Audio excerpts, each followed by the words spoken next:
একটি কথা কি আমরা চিন্তা করেছি, আমাদের বাংলাদেশের পরিচয় হচ্ছে গণপ্রজাতন্ত্রী বাংলাদেশ সরকার।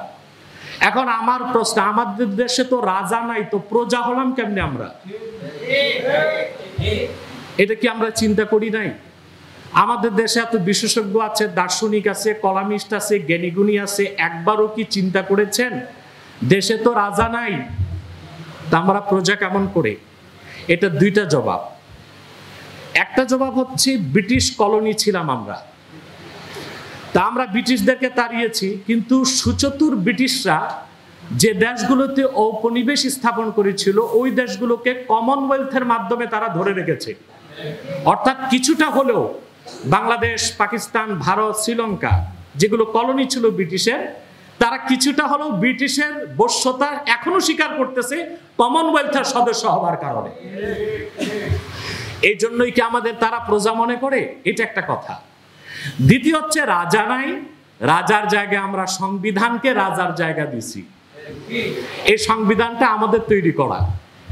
এখন হিন্দুরা বা পৌত্তলিকরা যেভাবে নিজের হাতে দেবদেবী তৈরি করে খোদা মনে করে সম্মান করে, আমরা মানুষেরা নিজ হাতে কনস্টিটিউশন তৈরি করে ওইটাকে দেবদেবীর মতো সম্মান করছি। নিঃসন্দেহে এটা শিরক ছাড়া আর কিছু হতে পারে না।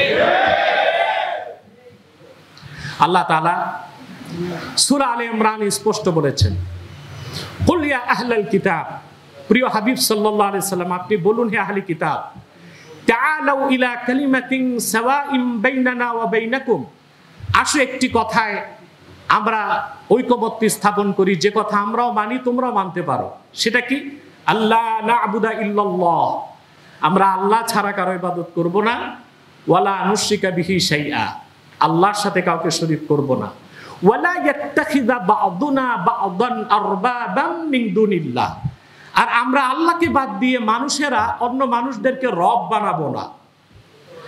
আমরা কিন্তু বাংলাদেশে শিরকি কাজটা করে যাচ্ছি। আমরা পার্লামেন্ট মেম্বারদেরকে জাতীয় সংসদে পাঠাচ্ছি, আর তারা মন মস্তিষ্ক প্রসূত জ্ঞান বুদ্ধি দিয়ে আমাদের জন্য আইন তৈরি করছে, কোনটা হালাল কোনটা হারাম। এই যে তৈরি করার অধিকার আমরা তাদেরকে দিচ্ছি, প্রকারান্তরে আমরা মহান আল্লাহকে বাদ দিয়ে মানুষদেরকে রবের জায়গা দিচ্ছি, রবের মতো সম্মান করছি। এটাও এক প্রকার শিরক। এই কনসেপ্ট থেকে, এই চক্রান্ত থেকে সংবিধানকে মুক্ত করতে হলে খেলাফত ব্যবস্থার কোনো বিকল্প নেই। এছাড়া আমাদের সংবিধান শিরক মুক্ত সংবিধান হবে না। অতএব শিরক মুক্ত সংবিধানের উৎস কি হবে? কোরআন, সুন্নাহ, ইজমা, কিয়াস, এই চারটা উৎস থেকে আমার দেশের সংবিধানকে তৈরি করতে হবে। ডক্টর ইউনূস সংবিধান কি হবে?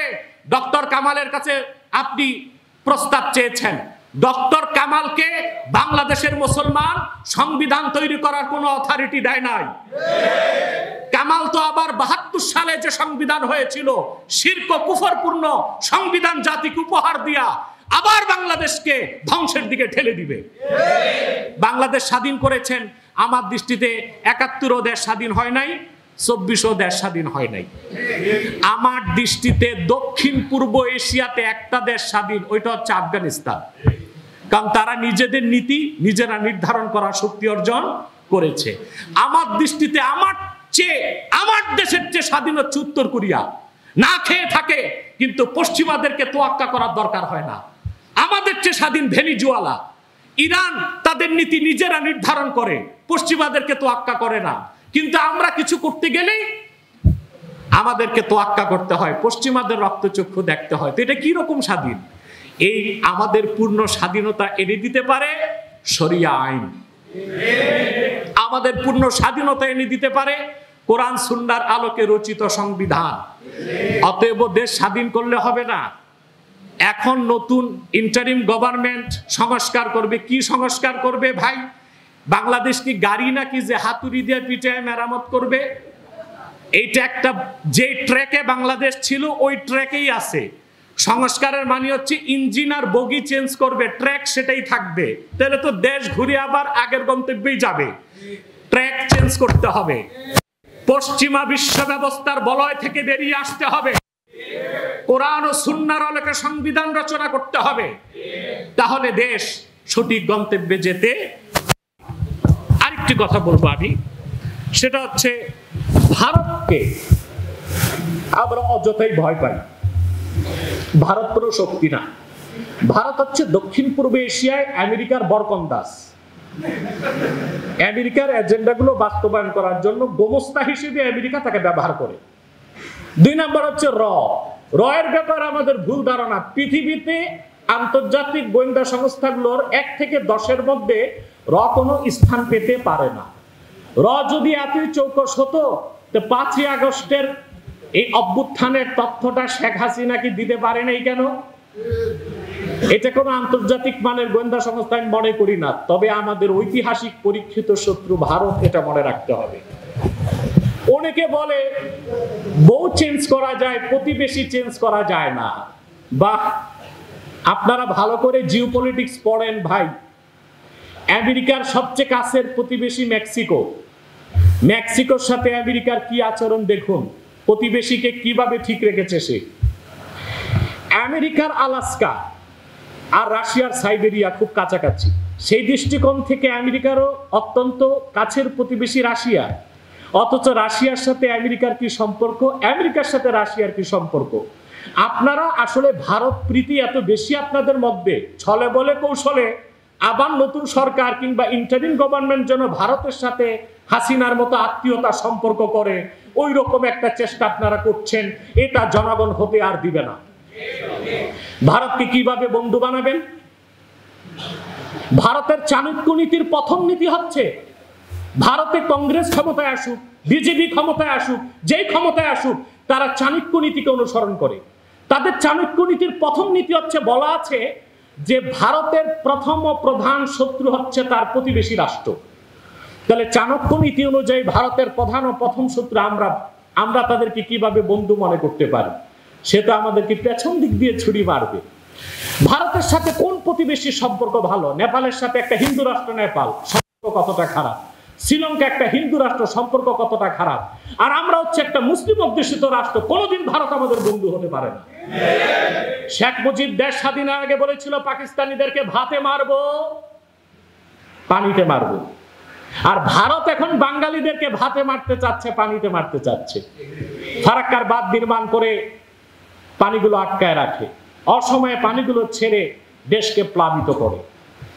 ভারত 1.5 শতাধিক ফ্যান্সিডিল কারখানা সীমান্তে তৈরি করেছে, ফ্যান্সিডিল বাংলাদেশে পাচার করে যুবকদেরকে ধ্বংস করার জন্য। ভারতীয় গোয়েন্দা সংস্থা দেশের প্রত্যেকটা সেক্টরে বসে দেশের ক্ষতি করেছে। বাংলাদেশের প্রত্যেকটা সেক্টরকে ধ্বংস করেছে শেখ হাসিনা রয়ের সহযোগিতা নিয়ে। অতএব ভারত আমাদের শত্রু রাষ্ট্র, এটা ইন্টারিম গভর্নমেন্টকে ঘোষণা করতে হবে। আমাদেরকে এই নীতিতে পৌঁছতে হবে। ভারতের সাথে আমাদের কোনো রাজনৈতিক, সাংস্কৃতিক এবং সামরিক কোনো সম্পর্ক হতে পারে না। যেভাবে আমেরিকার নিকট প্রতিবেশী মেক্সিকোকে আমেরিকা দেখে, যেভাবে দক্ষিণ কোরিয়া উত্তর কোরিয়াকে দেখে, উত্তর কোরিয়া দক্ষিণ কোরিয়াকে দেখে, তারা প্রতিবেশী। অথবা আমাদের যতই কাছের প্রতিবেশী ভারত হোক, আমাদেরকে আমাদের নীতি নির্ধারণ করতে হবে এভাবে যে ভারতের সাথে আপোষ করে আমাদের কোনো চুক্তি করা চলবে না। এটা আমাদের শত্রু রাষ্ট্র, এটা মনে রাখতে হবে। আল্লাহর হাবিব সাল্লাল্লাহু আলাইহি ওয়াসাল্লাম ১৫০০ বছর আগে উম্মতকে হুকুম করেছেন, জাহিদুল মুশরিকিনা বিআমওয়ালিকুম ওয়া আলসিনাতিকুম ওয়া আনফুসিকুম ওয়া আলসিনাতিকুম, তোমরা মুশরিকদের বিরুদ্ধে, পত্তলিকদের বিরুদ্ধে জিহাদ করো, জান দিয়ে, মাল দিয়ে, জবান দিয়ে। আমরা অন্তত জান মাল দিয়ে পারতেছি না, জবান দিয়ে হলেও পত্তলিকদের বিরোধিতায় সোচ্চার থাকবো। এটা আমাদের বাক যুদ্ধ বলে গণ্য হবে ইনশাআল্লাহ। আরেকটি কথা বলে আমি বিদায় নিচ্ছি। আপনারা জ্ঞানী গুণী অনেকে আছেন, বক্তব্য দিবেন, জ্ঞানগর্ভ বক্তব্য শোনার জন্য সবার অপেক্ষায় আছে। ডক্টর ইউনূস সাহেবকে আমি বলবো যে আপনি যতটুকু সফল হওয়ার কথা ছিল তা হতে পারছেন না। তার অন্যতম কারণ, যে সেক্টরগুলোকে বাংলাদেশের আগে ধ্বংস করা হয়েছে, এই সেক্টরগুলোতে আপনি আপনার প্রভাব বিস্তার করতে পারছেন না। আপনাকে উচিত যে সমস্ত উপদেষ্টা আছে এদের বাইরে প্রত্যেকটা মন্ত্রণালয়কে কন্ট্রোল করার জন্য দেশের যে কোনো দল থেকে, যে কোনো ঘরানা থেকে জ্ঞানী গুণী প্রজ্ঞাবান মানুষদেরকে নিয়ে একটা কমিটি করা, যেন প্রত্যেক উপদেষ্টা সঠিকভাবে কাজ করছে না, ভারতের দালালি করতেছে, উপদেষ্টা পরিষদে বসে দেশের আবার ক্ষতি করে কিনা, এগুলো দেখার জন্য প্রত্যেকটা মন্ত্রণালয়ের সাথে আপনি একটি বিশেষজ্ঞ কমিটি গঠন করে দিন, নতুবা আপনি যে ভাঙ্গাচুরা দেশ মেরামত করতে ড্রাইভিং সিটে বসেছেন, পথের মাঝখানে যে আপনি বলবেন আমি আর পারলাম না, আমেরিকা গেলাম, তখন কিন্তু আপনি যা সুনাম অর্জন করছেন সবটাই ধ্বংস হয়ে যাবে। আল্লাহ আমাদেরকে কবুল করুক, মঞ্জুর করুক। হিজবুত তাহরীর বাংলাদেশে যে কাজ করছে, এটা বাংলাদেশের সকল মুসলমানরাই চায় খেলাফত প্রতিষ্ঠা।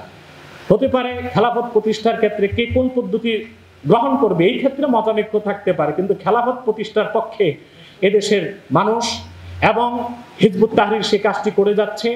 আমরা সেজন্য হিজবুত তাহরীরকে সমর্থন করি, করেও যাব। আল্লাহ আমাদেরকে কবুল করুক, মঞ্জুর করুক। ওয়াখির দাওয়ানা আনিল হামদুলিল্লাহি রাব্বিল আলামিন। ওয়াসসালামু আলাইকুম ওয়া রাহমাতুল্লাহি তাআলা ওয়া বারাকাতুহু।